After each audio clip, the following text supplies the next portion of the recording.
Ano nga ba ang diwa ng Pasko? Isang pagninilay ito sa Ebanghelyo ni San Lucas, chapter 2, verse 8-20. Ating pakinggan ang pasimula. Ang panahon ng Pasko ay isang panahon ng malalim na kahalagahan sa pananampalatayang Kristiyano na minarkahan ng himala ng kapanganakan ni Hesus Kristo. Ayon sa doktrinang teolohiko, si Jesus ay ipinaglihi ng Espiritu Santo, ipinanganak sa Birhen Maria, at ang birheng kapanganakan na ito ay sumisimbolo ng isang bagong simula para sa sangkatauhan.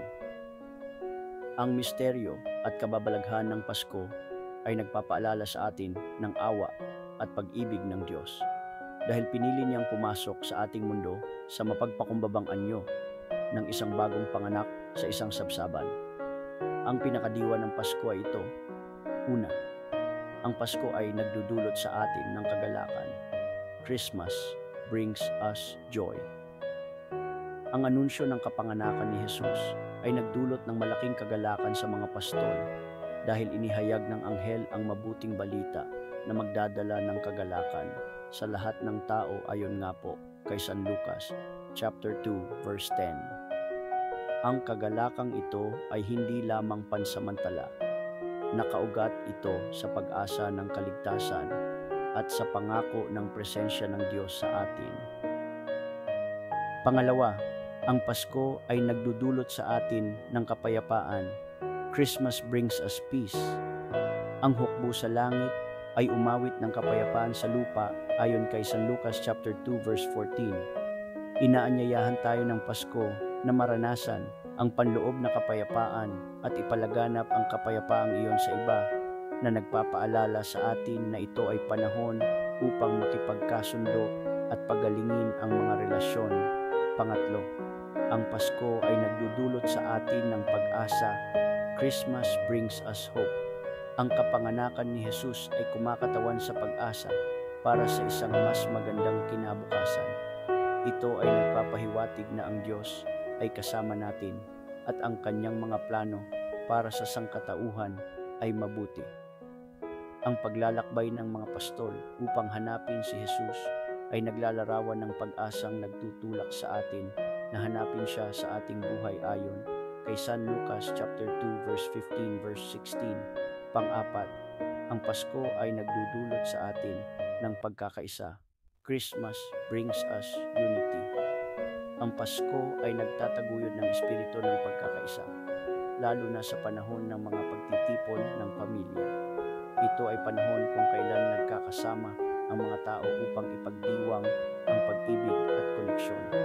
Tulad ng mga pastol na nagbahagi ng balita ng kapanganakan ni Jesus sa isa't isa ayon kay San Lucas chapter 2 verse 5. Ang Pasko ay pagbibigay ng regalo. Christmas is about giving gifts. Ang tradisyon ng pagbibigay ng regalo sa panahon ng Pasko ay sumasalamin sa pinakadakilang regalo ni Jesus, tulad ng mga mago na nagdala ng mga regalo upang parangalan siya. Ipinahahayag din natin ang ating pag-ibig sa pamamagitan ng pagbibigay na nagpapaalala sa atin ng kabutihang loob ng Diyos. Pang-anim, ang Pasko ay nagdudulot sa atin ng kapatawaran. Christmas brings us forgiveness. Ang mensahe ng Pasko ay naghihikayat sa atin na magpatawaran sa isa't isa tulad ng ating kapatawaran. Ang kapanganakan ni Kristo ay nagsisimula ng isang bagong tipan ng biyaya na nagpapahintulot sa atin na bitawan ang mga nakaraang sama ng loob at yakapin ang pagkakasundo. Pang-pito, ang Pasko ay nagdudulot sa atin ng pag-ibig. Christmas brings us love. Sa puso nito, ang Pasko ay tungkol sa pag-ibig, ang pag-ibig ng Diyos para sa sangkatauhan na ipinakita sa regalo ng kanyang anak. Habang ipinagdiriwang natin, tayo ay tinawag na isalamin ang pag-ibig na iyon sa ating mga relasyon at komunidad na nagtataguyod ng isang kapaligiran ng kabaitan at pakikiramay.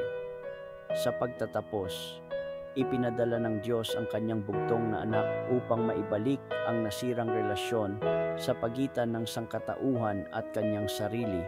Ang kakanyahan ng Pasko ay nakasalalay sa pagkilala sa lalim ng regalong ito at pagtugon sa kagalakan, kapayapaan, pag-asa, pagkakaisa, kabutihang loob, kapatawaran, at pag-ibig. Habang ipinagdiriwang natin ang panahong ito, dalhin natin ang espiritu ng Pasko sa ating mga puso at ipalaganap ito sa iba na nagpapakita ng tunay na kahulugan ng banal na okasyong ito. Maligayang Pasko po sa lahat at masaganang bagong taon